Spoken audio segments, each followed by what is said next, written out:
Hello students, welcome to Adipom EdTech. Here you're watching Mathematics lecture with Himanshu Thapliyal and today we are going to discuss matrix multiplication.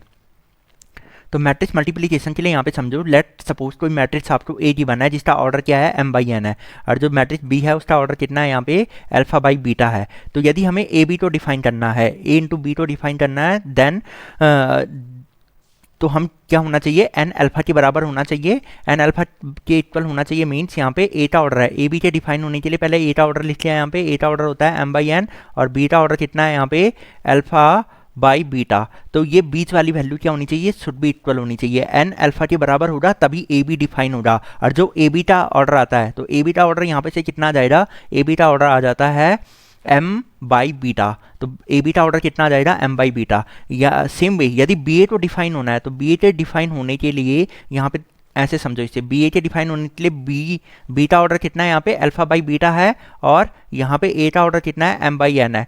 तो ये दोनों वैल्यूएं match होनी चाहिए, beta m के equal होना चाहिए तभी बी ए define होगा। और जो बीटा ऑर्डर आएगा दैट विल बी ए का ऑर्डर आएगा वो बी ए का ऑर्डर हो जाएगा अल्फा बाई एन, यानी कि अल्फा बाई एन।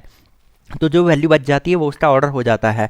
यदि ए बी और बी ए दोनों तो डिफाइन होना है तो लेट सपोज पहले तो ये समझते हैं, यहाँ पे जो हमने मल्टीप्लिकेशन पढ़ा वो हुआ क्या, यदि ए का ऑर्डर 2/3 है, बी का ऑर्डर क्या है 3/5 है, तो यहाँ पे देखो 3 आपस में क्या हो रहा है, मैच हो रहा है। यदि 3 मैच हो रहा है तो जो ए बी होगा वो डिफाइन होगा। यदि ये दोनों वैल्यू मैच नहीं होती, जैसे लेट सपोज मैंने ले लिया यहाँ पे ए का ऑर्डर ले लिया 4/5, अब बी का ऑर्डर ले लिया है 6/7, तो यहाँ पे 5 और 6 मैच नहीं हो रहा है तो ए बी डिफाइन नहीं हो रहा। तो ए बी इस केस में डिफाइन नहीं होता है। अगर ए बी तो डिफाइन होना है तो ये बीच वाली वैल्यू मैच होनी चाहिए। तो 3 से मैच हो रहा है, दैट मीन्स जो ए बी हो रहा है वो डिफाइन हो रहा है। ए बी का ऑर्डर कितना हो जाएगा, वो हो जाएगा 2/5। तो मैंने यहाँ पे क्या लिखा है, तो ए बी का ऑर्डर कितना हो गया 2/5। सेम वे बीटा ऑर्डर मैंने कितना लिया था 3/5 लिया था, तो यहाँ पे 3/5 और ए का ऑर्डर 2/3। क्या बी ए डिफाइन हो रहा, तो बी ए डिफाइन नहीं हो रहा क्योंकि 5 और 2 क्या नहीं हो रहे हैं, मैच नहीं हो रहे हैं, तो इस वजह से बी ए डिफाइन नहीं हो रहा। तो इट मे बी पॉसिबल कि ए बी डिफाइन हो सकता है, बी ए डिफाइन ना हो, और ये भी पॉसिबिलिटी है कि ए बी डिफाइन हो और साथ में क्या हो, बी ए डिफाइन हो। तो जैसे यहाँ पे सेकंड पॉइंट यहाँ पे नोट किया है, सेकंड पॉइंट क्या दिया है, फॉर यहाँ पे गिवन है जैसे if both A B and B A are defined. तो अगर ए बी और बी ए डिफाइंड है तो ये किस टाइम पे पॉसिबल है, ये इस टाइम पे पॉसिबल है यदि ए का ऑर्डर अल्फा बाई बीटा हो जाए और बीटा ऑर्डर क्या हो जाए, बीटा बाई अल्फा। जस्ट इस वैल्यू को हम रिवर्स कर देंगे तो ए बी डिफाइन हो जाए और साथ में उसी टाइम पे बी ए भी डिफाइन हो जाएगा। ए बी भी डिफाइन हो जाता है और बी ए भी डिफाइन हो जाता है। तो यहाँ पे जैसे लेट सपोज एग्जाम्पल लेते हैं हम, यहाँ पे ए का ऑर्डर कितना गिवन है यहाँ पे 4/7, बीटा ऑर्डर है 7/4, ये दोनों वैल्यू में मैच हो रही है तो that means A B define हो जाए, ए बी का ऑर्डर कितना हो जाएगा 4/4। सेम वे बी ए भी डिफाइन हो जाएगा, बी ए के डिफाइन होने के लिए बीटा ऑर्डर हमने कितना लिया है यहाँ पे 7/4 और ए का ऑर्डर कितना आपका 4/7। तो ये बीच वाली वैल्यू मैच हो रही है, तो इसका मतलब बी ए भी डिफाइन हो रहा है, बी ए का ऑर्डर कितना हो जाएगा 7/7।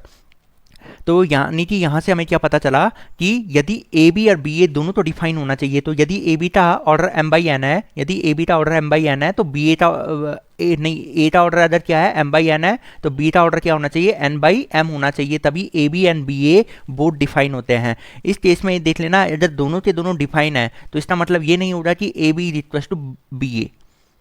इसका मतलब इन जनरल ये बराबर नहीं होते हैं, बाई चांस मे भी पॉसिबिलिटी कि ये आपस में क्या हो जाए, बराबर हो जाए, but in general A B B A के बराबर नहीं आता है। तो मैट्रिक्स मल्टीप्लिकेशन में ये ध्यान दोगे, यदि ए बी डिफाइन हो रहा है तो जरूरी नहीं है बी ए डिफाइन हो। यदि ए बी डिफाइन होता है, बी ए डिफाइन हो रहा है तो उसका मतलब ये भी जरूरी नहीं है कि ए बी और बी ए के इक्वल आ जाए। तो ये इसका मतलब ये आपको समझ में आ गया होगा। नाउ यदि ए का ऑर्डर 2/2 है, अब बीटा ऑर्डर क्या लिया हमने, ये भी 2/2 लिया है, तो यानी कि यहाँ से क्या आ जाएगा, यहाँ से ए बी आ जाएगा 2/2 और बी ए भी कितना आ गया तुम्हारा 2/2, क्योंकि ए बी के डिफाइन होने के लिए ये मैच हो रहे हैं तो ए बी का ऑर्डर कितना आ जाएगा 2/2। सेम वे बी ए, तो बी ए यहाँ पे बी ए भी डिफाइन हो जाएगा, बी ए कैसे डिफाइन हो गया यहाँ पे, जैसे लेट सपोज यहाँ पे बी का ऑर्डर कितना लिया मैंने 2/2 लिया है और ए का ऑर्डर भी 2/2 लिया है, तो ये दोनों वैल्यू मैच हो रही हैं तो बी ए भी डिफाइन हो रहा है, बी ए का ऑर्डर आ जाता है 2/2। तो बी ए का ऑर्डर कितना आ गया है यहाँ पे 2/2 आ गया है। तो यहाँ पे देखो, जैसे मैंने प्रीवियस केस में बताया था, तो प्रीवियस केस में मैंने आपको क्या बताया था, प्रीवियस केस में मैंने ये बताया था यदि ए का ऑर्डर जैसे क्या है यहाँ पे ए बी और बी ए अगर दोनों को डिफाइन होना है, यदि ए बी और बी ए बोथ वैल्यू को क्या होना है, डिफाइन होना है, तो उसके लिए क्या नेसेसरी है। तो जैसे मैंने ए का ऑर्डर लिया था 3/7, अब बी का ऑर्डर कितना लिया है यहाँ पे 7/2। तो यहाँ नहीं थी, यहाँ से क्या है, यहाँ पे कौन डिफाइन हो रहा है, इस केस में केवल ए बी डिफाइन हो रहा है। क्यों? क्योंकि ये 7/7 मैच हो रहा है, बी ए डिफाइन नहीं हो रहा है। इसे खुद सोच सकते हो, क्योंकि बी ए 7/2 है और ए कितना है यहाँ पे, ए है आपका 3/7। तो यानी कि ये डिफाइन नहीं हो रहा। क्यों डिफाइन नहीं हुआ? क्योंकि ये दोनों वैल्यू मैच नहीं हुई है। इसी के केसेस पे मैंने सेकंड एग्जांपल जो आपको दिया था, यदि क्या हो जाए, दोनों का ऑर्डर क्या हो जाए, इंटरचेंज हो जाए। जैसे लेट्स सपोज इसका ऑर्डर लिया मैंने 2/3, अब बी का ऑर्डर लिया मैंने 3/2। तो अब ए बी और बी ए दोनों डिफाइन होते हैं, तो ए बी का ऑर्डर कितना आ जाएगा, ये 3/3 मैच हो रहा है, तो ए बी का ऑर्डर आ जाता है 2/2। और जबकि आप बी ए का ऑर्डर कितना आ जाएगा 3/3। तो बी ए का ऑर्डर कितना आ जाएगा 3/3। क्यों? क्योंकि बी कितना है 3/2 है और ए कितना है 2/3 है, तो 2 मैच हो रहा है, तो यानी कि बी ए का ऑर्डर कितना आ जाएगा 3/3। तो देखो ये 2/2 का मैट्रिक्स है, ये 3/3 का मैट्रिक्स है। A B in general B A के बराबर नहीं आता है, A B in general B A के बराबर नहीं आएगा। ओके, अब सेम वे मैंने थर्ड केस लिया था। थर्ड केस में मैंने क्या लिया था, थर्ड केस में मैंने यहाँ पे लिया था कि यदि ये दोनों की दोनों वैल्यूएं, दोनों का ऑर्डर क्या हो जाए, सेम हो जाए। दोनों का ऑर्डर सेम मतलब ए कितना है 2/2 है और बी भी कितना है 2/2 है। तो इस टाइम पे भी ए बी डिफाइन होकर 2/2 आ जाएगा और बी ए भी क्या हो जाएगा, डिफाइन हो जाएगा 2/2। But still in this case A B और बी ए इन जनरल बराबर नहीं होता है। इस केस में भी ए बी और बी ए इन जनरल बराबर नहीं होता है। बाई चांस में भी पॉसिबिलिटी कि वो आपस में इक्वल आ जाएं, बट इन जनरल बराबर नहीं होंगी। इसके बाद आ जाते हैं हम यहाँ पे। अच्छा, इसे समझने से पहले एक एग्जांपल समझो, मल्टीप्लाई कैसे करते हैं। जैसे लेट सपोज यहाँ पे मैंने दिया है ए मैट्रिक्स आपको गिवन है, यहाँ पे कौन सा मैट्रिक्स गिवन है, यहाँ पे मैट्रिक्स बी गिवन है। यदि आपको ए बी करना है, पहले ए बी डिफाइन है या नहीं है, तो ए का ऑर्डर है 2/3 और बी का ऑर्डर है 3/3। तो ये दोनों वैल्यू मैच हो रही हैं, तो इसका मतलब ए बी डिफाइन हो जाए और ए बी का ऑर्डर कितना आ जाएगा यहाँ पे 2/3। ए बी का ऑर्डर कितना आ जाएगा 2/3। तो मैंने यहीं पे ए और बी को मल्टीप्लाई करने के लिए यहाँ पे ए बी किया है, तो ए बी का ऑर्डर होगा 2/3। दैट मीन्स यहाँ पे 2 रो होंगी और क्या हो जाए यहाँ पे 3 कॉलम होंगे। तो यहाँ पे तो 2 रो मैंने यहाँ पे बना दिया है। यहाँ पे कितने कॉलम है, यहाँ पे देयर आर 3 कॉलम, तो यहाँ पे 3 कॉलम है। अब लेट सपोज आपको कोई सा भी एलिमेंट फाइंड आउट करना है ए बी का, जैसे मैंने यहाँ पे 2 1 फाइंड आउट किया है, तो कैसे फाइंड आउट करोगे, तो ये फाइंड आउट करने के लिए, तो ये क्या है, सेकंड रो फर्स्ट कॉलम। तो यहाँ पे जो ये 2 लिखा है, तो ये क्या बताएगा, ये बताएगा कि आपको रो कौन सी लेनी है, फर्स्ट वाले की, क्योंकि आप ए बी डिफाइन कर रहे हो, तो रो लोगे आप ए की और कॉलम लोगे आप बी वाले का। तो सेकंड रो देखो, सेकंड रो कौन सी है इसमें, ये सेकंड रो है। और यहाँ पे जो 1 लिखा है, 1 कॉलम कौन सा वाला लेना है, वो बी से लेना है, कॉलम बी से आएगा और रो किससे आएगी, ए से आएगी। तो अब इनके करस्पॉन्डिंग एलिमेंट को मल्टीप्लाई कर दो। 4 के साथ 6 से मल्टीप्लाई हो रहा है, वो यहाँ पे मल्टीप्लाई कर रखा है, फिर प्लस साइन लोगे, ठीक है। फिर 5 को किससे मल्टीप्लाई करोगे, 5 को मल्टीप्लाई करोगे -1 से, 5 को किससे मल्टीप्लाई किया, -1 से। सेम वही -1 को किससे मल्टीप्लाई करोगे, 0 से।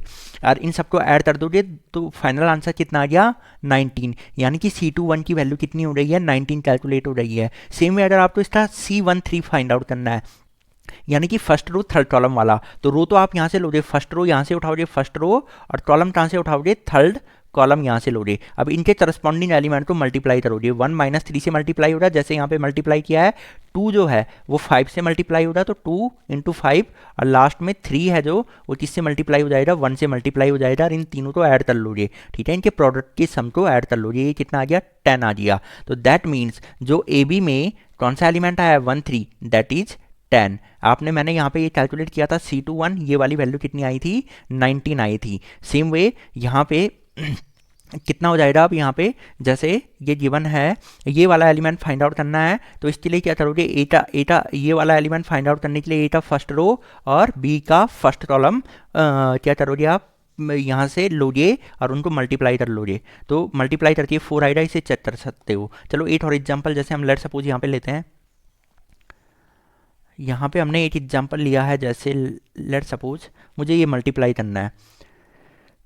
जैसे ए गिवन है आपको, ये दिया है 2 1 -1 5, और यहाँ पे गिवन है, यहाँ पे बी गिवन है, ये गिवन है आपको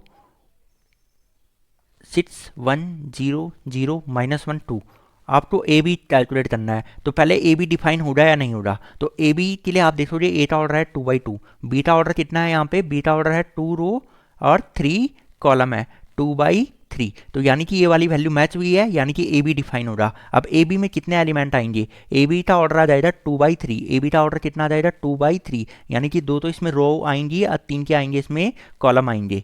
तो 2 रो आई या 3 कॉलम आए, इसलिए 6 एंट्री यहाँ पे टोटल होगी। तो अगर जैसे आपको फाइंड आउट करना है यहाँ पे क्या आएगा, तो यहाँ पे फाइंड आउट करने के लिए आप कैसे कैलकुलेट करोगे, इसका पोजीशन है C11, यानी कि ये क्या है फर्स्ट रो फर्स्ट कॉलम। तो आप क्या करोगे यहाँ पे इससे फाइंड आउट करने के लिए ये फर्स्ट रो उठाई और इसके फर्स्ट कॉलम से मल्टीप्लाई कर दिया करस्पॉन्डिंग एलिमेंट से। तो 2 इंटू 6 किया और फिर प्लस 1 इंटू 0 किया, तो ये कितना आ गया 12। तो C11 की वैल्यू कितनी आ जाएगी यहाँ पे 12।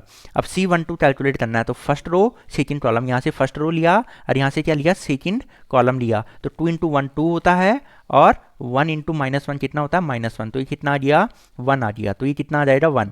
फिर ये फर्स्ट रो और थर्ड कॉलम लो गया। अब तो फर्स्ट रो में 2 इंटू 0 0 होता है, 1 इंटू 2 2 होता है, तो दोनों ऐड होके 2 आ गया। फिर ये वाला सेकंड रो फर्स्ट कॉलम, तो वो आ जाएगी एंट्री यहाँ पे। तो -1 इंटू 6 कितना होता है -6, 5 इंटू 0 0 होता है, तो ये आ गया -6। -1 को 1 से मल्टीप्लाई किया दैट इज -1, 5 को -1 से मल्टीप्लाई किया -5, तो -1 और -5 कितना हो गया -6। -1 को किससे मल्टीप्लाई किया, -1 को किया मल्टीप्लाई 0 के साथ, ये आ गया 0, और 5 को 2 से मल्टीप्लाई किया, ये कितना आ गया 10। तो ये वाली वैल्यू कितनी आ जाएगी आपकी 10। तो इस तरीके से आप मल्टीप्लीकेशन को सॉल्व करोगे। अब इससे रिलेटेड कुछ हम यहाँ पे प्रॉपर्टी डिस्कस कर लेते हैं। तो प्रॉपर्टी क्या है यहाँ पे, इन जनरल, मैंने कहा इन जनरल ए बी और बी ए के बराबर नहीं आता है। By chance may be possibility की ए बी बी ए के इक्विवेलेंट आ जाए, मतलब इक्वल आ जाए, ए बी बी ए के इक्वल आ जाए, but in general A B B A के बराबर नहीं आता है। इफ ए बी बराबर बी ए आ जाए, ए बी बराबर बी ए का मतलब यहाँ पे ये हुआ कि जो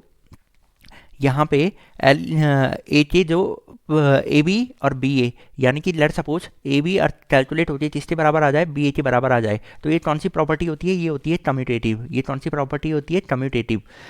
अब यहाँ पे एक छोटा सा पॉइंट और था, यहाँ पे इसे सुनो, यहाँ पे एक छोटा सा नोट और लिखा हुआ था, for A square to be defined it has to be square matrix, hence positive integral power of matrix is defined. तो यहाँ पे ये चाह रहा था इस वाले पॉइंट में कि यदि ए स्क्वायर को डिफाइन होना है, यदि आपको ए इंटू ए करना है, ए स्क्वायर का मतलब होता है ए इंटू ए, यदि इसे डिफाइन होना है तो इसके लिए क्या नेसेसरी है कि ए स्क्वायर मैट्रिक्स हो। यदि ए स्क्वायर मैट्रिक्स नहीं हो रहा तो ए इंटू ए डिफाइन नहीं हो सकता। क्यों, देखो ऐसे समझो, जैसे ए का ऑर्डर है 2/3, अगर मेरे को ए इंटू ए करना है तो ये 2/3 है और दूसरा ए भी कितना हो जाए 2/3, ये दोनों वैल्यू मैच नहीं हो रही है, तो ए स्क्वायर डिफाइन नहीं हो पाएगा। तो ए स्क्वायर के डिफाइन होने के लिए हमें क्या चाहिए, ए स्क्वायर के डिफाइन होने के लिए ए को स्क्वायर मैट्रिक्स होना चाहिए, तभी ए स्क्वायर डिफाइन होगा। और कोई भी इंटीग्रल पावर मतलब A3 A4 A5, तो ये सबके सब डिफाइन होने के लिए ए को क्या होना चाहिए, स्क्वायर मैट्रिक्स होना चाहिए। तो ये वाला पॉइंट था। चलो ठीक है, प्रॉपर्टी में आ रहे थे हम।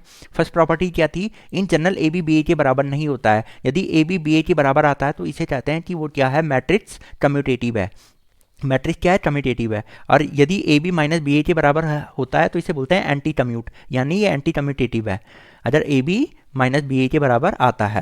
और in general A B B A के बराबर नहीं होते, बाई चांस अगर बराबर आ रहे हैं तो ए बी बी ए के बराबर आ रहा है तो कम्यूटेटिव, नहीं है तो एंटी नहीं, A B is equal to minus B है तो एंटी कम्यूटेटिव। सेम वे यहाँ पे क्या हो जाता है, ए और यहाँ पे दिया बी प्लस सी, तो ए टाइप से यहाँ पे मल्टीप्लीकेशन एडिशन पे डिस्ट्रीब्यूट हो जाता है। तो ए बी कितना हो जाएगा, ए बी के साथ मल्टीप्लाई हो रहा है, क्योंकि ए पहले लिखा है तो पहले ए बी लिखोगे, ए बी तो ऐसे नहीं लिखोगे, क्योंकि मैंने कहा ए बी या बी ए बराबर नहीं होते हैं इन जनरल, तो ऐसे मत करना, ए को बी से मल्टीप्लाई करेंगे, बी को ए से मल्टीप्लाई नहीं करेंगे, ए बी और ए सी और यहाँ पे लिखा है A B A C are defined. इसका मतलब ये हुआ कि अगर मैट्रिक्स मल्टीप्लिकेशन कन्फर्मेबल है, यानी कि दैट मीन्स अगर मल्टीप्लिकेशन करना पॉसिबल है, तभी ये इसके साथ मल्टीप्लाई हो रहा है, ये इसके साथ मल्टीप्लाई हो रहा है, बीच में प्लस का साइन आएगा। तो इसके बाद दिया है यहाँ पे ए बी सी, यानी कि अगर कहीं पे ए बी सी लिखा है तो आप पहले चाहे बी सी तो मल्टीप्लाई करो चाहे ए बी तो मल्टीप्लाई करो, दोनों सेम रिजल्ट देते हैं। तो इसका मतलब हो गया ए बी सी, और पहले ए को पहले बी सी तो मल्टीप्लाई कर दिया, फिर उसको ए के साथ मल्टीप्लाई कर दिया। यहाँ पे पहले ए बी तो मल्टीप्लाई कर दिया, देन उसको सी के साथ क्या कर दिया है, मल्टीप्लाई कर दिया है। इसके बाद यहाँ पे नेक्स्ट प्रॉपर्टी आपको गिवन है, that is determinant of A B is equals to determinant A to determinant B. इसके लिए ये नेसेसरी है कि ए और बी स्क्वायर मैट्रिक्स होने चाहिए, क्योंकि मैट्रिक्स स्क्वायर मैट्रिक्स का ही डिटर्मिनेंट कैलकुलेट होता है।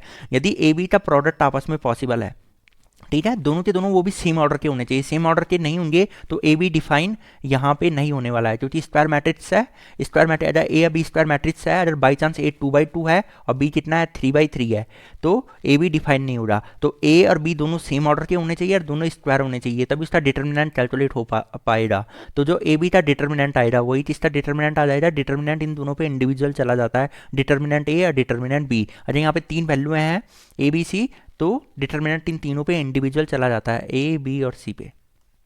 तो ये छोटा सा पॉइंट आप ध्यान दोगे कि डिटर्मिनेंट दोनों पे इंडिविजुअल चला जाता है। इसके बाद है यहाँ पे गिवन है if determinant A is 0 then the square matrix is called the singular. तो सिंगुलर मतलब सिंगुलर मैंने यहाँ पे कहा था कि यदि डिटर्मिनेंट किसी मैट्रिक्स का डिटर्मिनेंट 0 हो और वो क्योंकि वो स्क्वायर मैट्रिक्स ही होगा, क्योंकि अगर वो स्क्वायर मैट्रिक्स नहीं है तो उसका डिटर्मिनेंट कैलकुलेट नहीं हो सकता है, क्योंकि स्क्वायर मैट्रिक्स के लिए ही डिटर्मिनेंट डिफाइन होता है। यदि किसी मैट्रिक्स का डिटर्मिनेंट 0 आता है तो दैट मीन्स, हमने यहाँ पे क्या कहा था, इसका मतलब क्या होता है कि वो क्या है, वो मैट्रिक्स सिंगुलर होता है, उसको क्या बोलते हैं, सिंगुलर मैट्रिक्स कहते हैं। यदि डिटर्मिनेंट ए 0 नहीं आता है तो उसे कहा जाता है नॉन सिंगुलर। अब इसके लिए ये नेसेसरी नहीं है, ये चीज़ भी ध्यान दोगे, यदि ए नल मैट्रिक्स है तो उसका डिटर्मिनेंट तो 0 आएगा ही आएगा, बट ये नेसेसरी नहीं है कि अगर डिटर्मिनेंट ए 0 आ रहा है तो डिटर्मिनेंट ए क्या आ रहा है, वो यहाँ पे डिटर्मिनेंट ए अगर क्या आ रहा है, यहाँ पे 0 आ रहा है, तो उस बात का मतलब यहाँ पे ये नहीं होता है कि वो ए नल मैट्रिक्स ही हो। जैसे ये दिया है मैंने, ये ए दिया है आपका 0 1 0 0, तो इसका डिटर्मिनेंट भी क्या आता है, 0 आता है। तो इसके लिए नेसेसरी नहीं है कि अगर डिटर्मिनेंट ए 0 हो तो ए नल मैट्रिक्स ही रहा होगा, जरूरी नहीं होता है, ए नल मैट्रिक्स हो भी सकता है नहीं भी। अब यहाँ पे दिया है property number 6, if A B is equals to 0, ठीक है, या नल मैट्रिक्स यानी कि 0 मैट्रिक्स है, अगर a इंटू बी क्या आ रहा है, नल मैट्रिक्स आ रहा है, तो इस बात का मतलब ये नहीं होता है कि a नल मैट्रिक्स हो रहा है या b नल मैट्रिक्स हो रहा है, या दोनों के दोनों नल मैट्रिक्स होंगे। क्योंकि आप जानते हो ये जैसे नंबर, अगर आप नंबर लेते हो कहीं पे आ गया यहाँ पे a इंटू बी बराबर 0, यदि ये मैट्रिक्स नहीं है, जैसे ये लिया मैंने, लेट सपोज कर लो x इंटू एक्स माइनस 3, अगर ये 0 के बराबर आता है, रियल नंबर की बात करें यहाँ पे, तो ये x बराबर 0 और x बराबर 3, ये इस बात को इम्प्लाई करता है। बट मैट्रिक्स में ऐसा होना जरूरी नहीं है। जैसे इसे with the help of example समझते हैं कि a इंटू बी क्या है यहाँ पे 0, ए इंटू बी यहाँ पे क्या लिया है मैंने, नल मैट्रिक्स लिया है। तो ये इस बात का ये मतलब नहीं होता कि ए नल रहा होगा और बी नल रहा होगा या बी नल रहा होगा। देखो जैसे मैंने ए ये लिया है, बी ये लिया है, और ए बी को मल्टीप्लाई कर दो तो नल आ गया है, तो इस बात का ये मीनिंग नहीं होता है। ओके, इस बात से आप ये इंप्लाई नहीं करोगे कि या तो ए नल रहा होगा या बी नल मैट्रिक्स रहा होगा, जरूरी नहीं है। यहाँ पे देखो ए और बी नल मैट्रिक्स नहीं है, बट ए बी क्या है, 0 आया है, नल आया है। इसके बाद आते हैं हम, यदि a इंटू ओ क्या है, नल मैट्रिक्स है, तो o यहाँ पे हमने o क्या लिया है, नल मैट्रिक्स लिया है, a इंटू ओ किसके बराबर आया है, नल मैट्रिक्स के बराबर आया है। तो इस बात का मतलब ये होता है कि यदि कोई भी मैट्रिक्स अगर a है और उन ए को ओ के साथ प्रोडक्ट करना पॉसिबल है, यानी कि उनका प्रोडक्ट ट्रांसफॉर्मेबल है, तो यानी कि ए इंटू ओ क्या आएगा, हमेशा नल मैट्रिक्स आएगा। यदि जैसे यहाँ पे ए लिया है, यहाँ पे नल मैट्रिक्स लिया है, तो इनका मल्टीप्लीकेशन, यदि इनका मल्टीप्लीकेशन करना पॉसिबल हो तो आंसर हमेशा नल मैट्रिक्स आता है। यदि कहीं पे ए स्क्वायर मैट्रिक्स हो जाए, अगर ए क्या हो जाए, स्क्वायर मैट्रिक्स हो जाए, तो ए ओ भी डिफाइन होगा और ओ ए भी डिफाइन होगा, यदि उनका मल्टीप्लीकेशन मतलब क्या है, कन्फर्मेबल है। यदि उनका मल्टीप्लीकेशन पॉसिबल है, ए का मल्टीप्लीकेशन ओ के साथ पॉसिबल है, तो ओ का मल्टीप्लीकेशन भी ए के साथ पॉसिबल होगा यदि ए स्क्वायर है, ठीक है। और ये मल्टीप्लाई होके क्या आ जाएंगे, नल मैट्रिक्स। यहाँ जैसे मैंने यहाँ पे एग्जाम्पल दिया है, ये कितना आ जाएगा, नल मैट्रिक्स आ जाएगा। उसके अलावा एक और पॉइंट है यहाँ पे, ए इंटू आई एन ए के बराबर आता है, ए इंटू आई एन किसके बराबर आता है, मैट्रिक्स ए के इक्वल आता है। तो यानी कि ए का अगर मैंने कोई मैट्रिक्स लिया है मैंने यहाँ पे, अगर उसको किससे मल्टीप्लाई कर दिया, आइडेंटिटी मैट्रिक्स। आइडेंटिटी मैट्रिक्स क्या होता है, जैसे 1 0 0 1, ये मैंने पहले भी एक्सप्लेन किया आपको, ठीक है, या 3/3 का लिखना, 1 0 0 0 1 0 0 0 1, ये 3/3 का आइडेंटिटी मैट्रिक्स होता है। तो यदि अगर ए को आई एन के साथ मल्टीप्लाई करता हूँ और इनका प्रोडक्ट पॉसिबल है, तो आंसर हमेशा ए आएगा। आंसर हमेशा क्या आता है, वही मैट्रिक्स रिपीट हो जाता है। For a square matrix if A is a non singular, non singular का मतलब उसका डिटर्मिनेंट 0 नहीं है, तो यदि ए बी बराबर ए सी दिया है तो इस बात का मतलब हो जाएगा B is equal to C. In general ये बराबर मतलब अगर ए बी बराबर ए सी दिया है तो इस बात का मतलब ये नहीं कह सकते हैं बी बराबर सी, बट यहाँ पे क्या है, डिटर्मिनेंट ए नॉट 0 है, तो इस केस में बी बराबर सी कर सकते हैं। बट अगर ऐसा दिया है, डायरेक्ट ये दिया आपको A B is equal to A C, तो इस बात का मतलब ये नहीं होता है कि बी बराबर सी हो। ऐसा क्यों, ऐसा आप ऐसे समझ सकते हो, इसे लेफ्ट हैंड साइड लेते हुए आए और ये इससे ए कॉमन ले लिया तो ये कितना आ जाएगा यहाँ से, ये कॉमन आने के बाद ये बन जाएगा नल मैट्रिक्स, इधर साइड क्या आ जाएगा, नल मैट्रिक्स आ जाएगा। तो ए इंटू बी माइनस सी जीरो है, तो अभी मैंने थोड़ा देर पहले बताया था ए इक्वस टू जीरो और बी इज इक्वस टू सी, मतलब या तो ये नल मैट्रिक्स या तो ये नल मैट्रिक्स, ऐसा होना पॉसिबल नहीं है। अभी मैंने ऊपर एक पॉइंट बताया था, यदि यहाँ पे बी इक्वस टू सी क्यों हुआ है, क्योंकि ए था यहाँ पे नॉन सिंगुलर, यहाँ पे क्या है, यहाँ पे ए क्या है, नॉन सिंगुलर है, तब जाके ये पॉसिबल हुआ है। अच्छा, इसे प्रूफ कर सकते हो, प्रूफ कैसे करेंगे हम, यहाँ पे दिया है कि ए बी ए सी के बराबर है, और यहाँ पे दिया है कि ए क्या है, नॉन सिंगुलर है, नॉन सिंगुलर मतलब determinant A does not equals to zero. तो इसे प्रूफ करने के लिए मैंने क्या किया, ए इनवर्स। तो अभी तो तुम ऐसे समझो, ए इनवर्स तो तुम ऐसे समझ सकते हो यहाँ पे कि यदि कोई दो मैट्रिक्स मल्टीप्लाई होती है, लेट सपोज जैसे यहाँ पे दिया है two matrix A into B बराबर आई दिया है, तो इस बात का मतलब हम ये समझते हैं ये इसका इनवर्स है, ए बी का इनवर्स है और बी ए का इनवर्स है, तभी ये किसके बराबर आता है, आइडेंटिटी मैट्रिक्स के इक्वल आता है। जैसे आपने पढ़ा है यहाँ पे 4 इंटू 1/4, ठीक है, तो हम यहाँ पे समझ सकते हैं जो ये 4 है, 4 का इनवर्स कितना है यहाँ पे, 4 का इनवर्स है आपका 1/4, 4 का इनवर्स कितना है यहाँ पे 1/4 है, इनका मल्टीप्लीकेशन 1 आता है। तो जैसे स्केलर नंबर पे अगर दो नंबर एक दूसरे के इनवर्स हैं तो उनका उनके लिए क्या आता है, उनका मल्टीप्लिकेशन 1 आता है। वैसे अगर दो मैट्रिक्स एक दूसरे के इनवर्स है तो उनका प्रोडक्ट आइडेंटिटी मैट्रिक्स के इक्वल आता है।